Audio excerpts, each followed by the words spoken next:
मुजफ्फरनगर से इस वक्त की बड़ी खबर सामने आ रही है। बुढ़ाना थाना पुलिस ने अवैध शस्त्र फैक्ट्री का भंडाफोड़ करते हुए बड़ी सफलता हासिल की है। गुप्त सूचना के आधार पर पुलिस ने बुढ़ाना कांधला मार्ग के पास एक खेत में छापेमारी कर अवैध तमंचा फैक्ट्री का खुलासा किया। मौके से पुलिस ने 2 शातिर अभियुक्तों को गिरफ्तार किया है, जिनके कब्जे से 315 बोर के 11 अवैध तमंचे, 1 पौनिया 2 नाली, 12 बोर के तमंचे और कई अधबने हथियार बरामद किए गए हैं। इसके अलावा हथियार बनाने में इस्तेमाल होने वाले भारी मात्रा में औजार और उपकरण भी जब्त किए गए हैं। यह कार्रवाई वरिष्ठ पुलिस अधीक्षक के निर्देश पर चलाए जा रहे अभियान के तहत की गई है। गिरफ्तार आरोपियों को जेल भेज दिया गया है। देखिए, बुढ़ाना थाना पुलिस द्वारा ये दूसरी बंदूक की फैक्ट्री पकड़ी गई है लगातार। इसमें मैं आपको बता दूं कि एसपी आर्य साहब सीओ बुढ़ाना के नेतृत्व पर्यवेक्षण में शासन के निर्देशों क्रम में अपराधियों के खिलाफ जो कार्रवाई करने का अभियान चल रहा है, इसी परिदृश्य में एक टिप ऑफ मिलता है जिसमें बुढ़ाना पुलिस सक्रिय होती है एसपी आर्य साहब के नेतृत्व में, और 2 अपराधी पकड़े जाते हैं। इन अपराधियों के पास से जो है 11 तमंचे बने हुए, 1 पौनिया 315 बोर, 1 पौनिया 2 नाली 12 बोर, 6 अधबनी तमंचे, 1 अधबनी पौनिया, 7 नाल लोहा छोटी बड़ी, शस्त्र बनाने के नाजायज उपकरण, इसमें सांचा मशीन, ड्रिल मशीन, आरी, हथौड़ा, वेल्डिंग मशीन, लोहे की भट्ठी इत्यादि गन्ने खेत से बरामद किया गया है, जिसमें इन्होंने पूछताछ से स्वीकार किया है। इसमें एक बदमाश का नाम है असलम और एक का नाम महताब है। दोनों जनपद मुजफ्फरनगर के निवासी हैं। एक कोतवाली नगर का है जो मूलतः चरथावल का पहले रहने वाला था, और एक मूलतः जो है बुढ़ाना का ही रहने वाला है। इसने पूछताछ से स्वीकार किया कि 2 व्यक्तियों को, ये लोग रिजवान को और शाहरुख को ये सप्लाई करते हैं। उसके बाद एक मोटी मोटी सी औरत है, इसको सप्लाई करते हैं, जो विभिन्न प्रकार के जनपदों में इसकी सप्लाई करती है, जैसे बागपत हुआ, हरिद्वार हुआ, सहारनपुर हुआ, गाजियाबाद हुआ, मुरादाबाद हुआ, संभल हुआ और शामली हुआ तथा मेरठ की जनपदों में इनकी सप्लाई विभिन्न प्रकार से कर रही थी। अब तक 100 से 150 तमंचे सप्लाई करने की बात उन्होंने स्वीकार किया है बनाने के बाद। इस प्रकार से ये करीब 2500 से लेकर के 10,000 तक के असलहे बेचते हैं, और इस प्रकार से बुढ़ाना पुलिस द्वारा 2 अभियुक्तों को गिरफ्तार करके 20 तमंचे बने अधबने पकड़े गए हैं, और साथ ही साथ नियमानुसार जो 5/25 आर्म्स एक्ट का जो अभियोग दर्ज करके हुए जेल भेजने की कार्रवाई सुनिश्चित की जा रही है। और मैं आपको ये भी बता दूं कि पिछले 7 महीने में अब तक जनपद मुजफ्फरनगर पुलिस द्वारा 512 अवैध असलहे, 1022 कारतूस तथा 3 सस्पेक्ट फैक्ट्री को अब तक बरामद किया गया है। मुजफ्फरनगर से बांग्लादेश में हिंदुओं पर हो रहे अत्याचार को लेकर बड़ी खबर सामने आई है। हिंदू सुरक्षा सेवा संघ की ओर से महामहिम राष्ट्रपति को एक ज्ञापन सौंपकर बांग्लादेश में अल्पसंख्यक हिंदुओं के साथ हो रहे अमानवीय कृत्यों को विश्व मंच पर उठाने की मांग की गई है। ज्ञापन में आरोप लगाया गया है कि बांग्लादेश में हिंदुओं के साथ लूट, आगजनी, हिंसा और निर्मम हत्याओं जैसी घटनाएं लगातार सामने आ रही हैं, जिससे वहां का हिंदू समाज भय के साये में जी रहा है। संगठन ने भारत सरकार से अपील की है कि वह इन घटनाओं को अंतर्राष्ट्रीय स्तर पर मजबूती से उठाए और बांग्लादेश पर कठोर कार्रवाई के लिए प्रयास करे। आज जनपद लक्ष्मी नगर की जो हृदय स्थली शिव चौक पर सभी हिंदू संगठनों के कार्यकर्ता एकत्रित हुए, जो बांग्लादेश में हमारे हिंदू समाज के दलित भाई को निर्मम पूर्वक हत्या की गई, उससे पूरे भारत में सनातनियों में भारी आक्रोश है।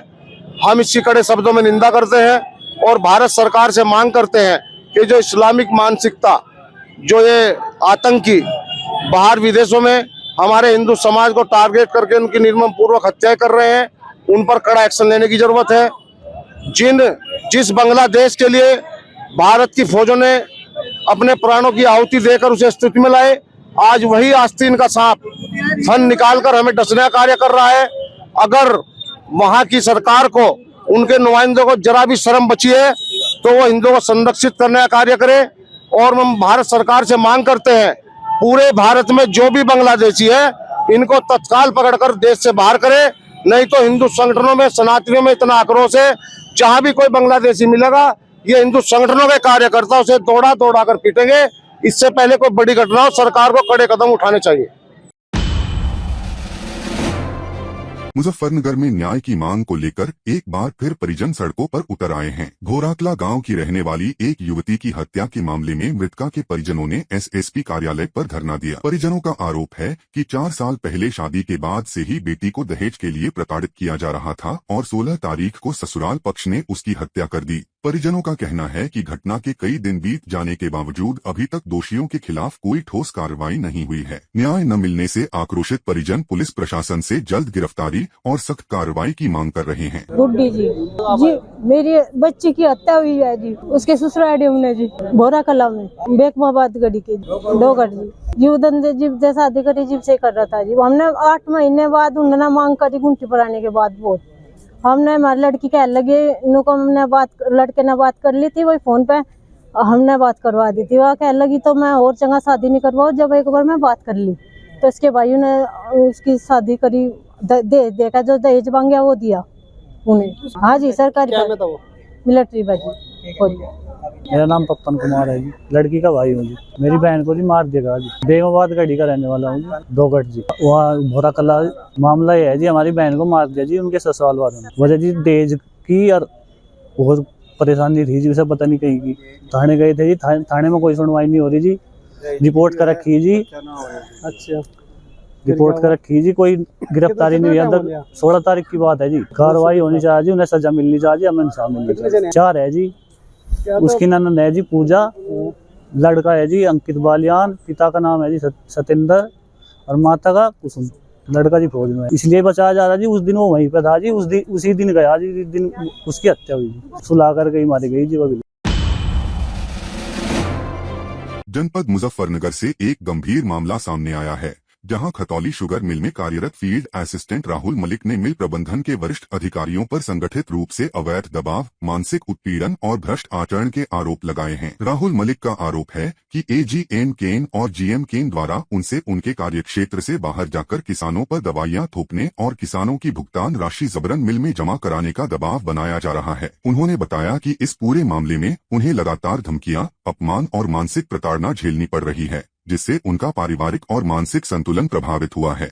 पीड़ित कर्मचारी ने इस मामले में कठोर जांच और दोषियों पर सख्त कार्रवाई की मांग की है। राहुल मलिक सर, मेरे साथ मामला ये है, मैं खतौली शुगर मिल में फील्ड असिस्टेंट हूँ।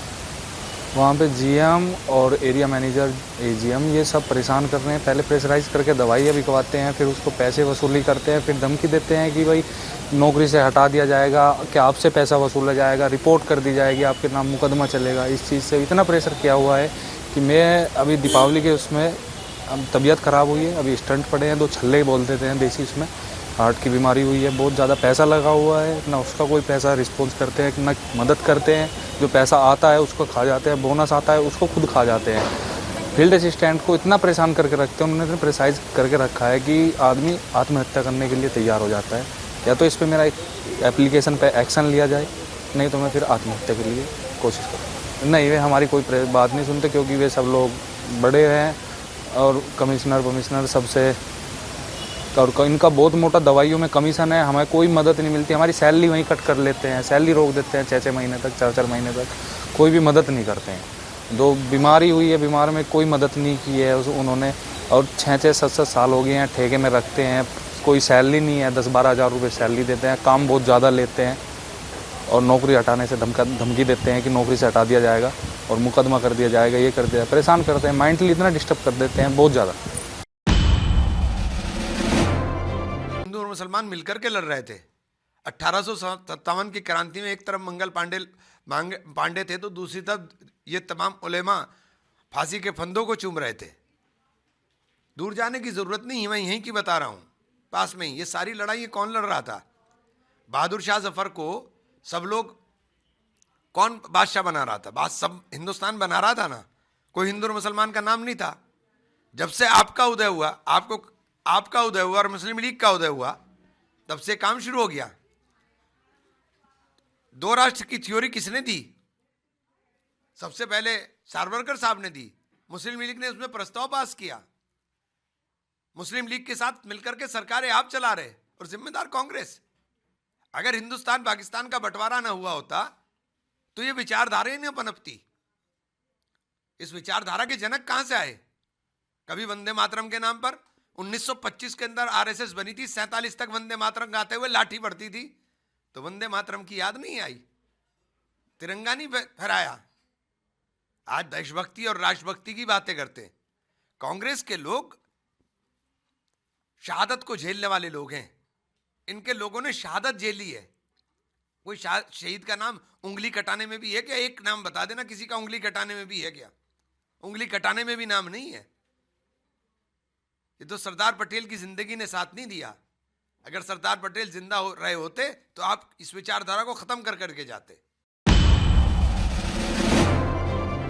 नहीं, देखिए बहुत गलत है। नफरत कहीं भी हो, देखिए आप नफरत फैलाते हो, हम आपके खिलाफ बोलते हैं, वहां नफरत फैल रही है, हम उनके खिलाफ बोल रहे हैं। हम तो दोनों तरफ बोल रहे हैं। हिंदुओं के ऊपर जुल्म हो रहा है, सबसे ज्यादा हम ही बोल रहे हैं।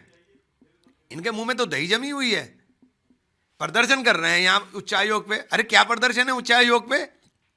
सरकार तुम्हारी है, प्रदर्शन किसके लिए? सरकार तो तुम्हारी है। बंगाल में प्रदर्शन कर रहे हैं, क्यों कर रहे हैं भाई बंगाल में प्रदर्शन? सिर्फ चुनाव में वोट चाहिए। बंगाल में प्रदर्शन क्यों कर रहे हैं? यहां उच्च आयोग पर प्रदर्शन क्यों कर रहे हैं? सरकार तुम्हारी है, एक्शन लो। एक्शन लेने के लिए क्या तुम्हें अमेरिका से परमिशन लेनी है? एक्शन लो। अगर सरकार कुछ करती ना तो ये काम ना होता। मैं तभी कहता हूं ना, गांधी अगर लगा होता ना यहां प्रधानमंत्री के पीछे, हाँ गांधी, तो पाकिस्तान की तरह बांग्लादेश का अब तक डब्बा पैक हो चुका होता। मैंने बीजेपी के नेताओं के घर में भी तो बहुत बच्चे हैं, और अब तो लगभग बीजेपी के नेताओं की शादी मुसलमान हिंदू सब घर में हो रहा है। तो हम चाहते हैं कि बीजेपी के नेता की शादी दलित में, पासवान में, राम में, ऋषिदेव में, सब में हो। बीजेपी नेता जाति पाति को तोड़ दे। और कौन रोक रहा है बीजेपी को उन्हें शादी करने, उन्हें बच्चा पैदा करने से?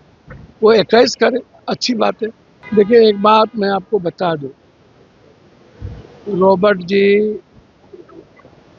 हम लोग के परिवार के हिस्से हैं। कांग्रेस का सर्वोच्च कमेटी है CWC, CEC, और कांग्रेस में राहुल गांधी जी सर्वमान्य लीडर हैं। दोनों प्रधानमंत्री के मटेरियल हैं। दो ही नहीं, खड़गे जी भी प्रधानमंत्री जी के मटेरियल हैं। लेकिन निश्चित रूप से आपकी प्रियंका गांधी जी या राहुल गांधी जी दोनों दूध और मिश्री के तरह। और अपने भाई के लिए मैंने और अपनी बहन के लिए, एक दूसरे के लिए जितना पागल मैंने दोनों को देखा, किसी को नहीं देखा।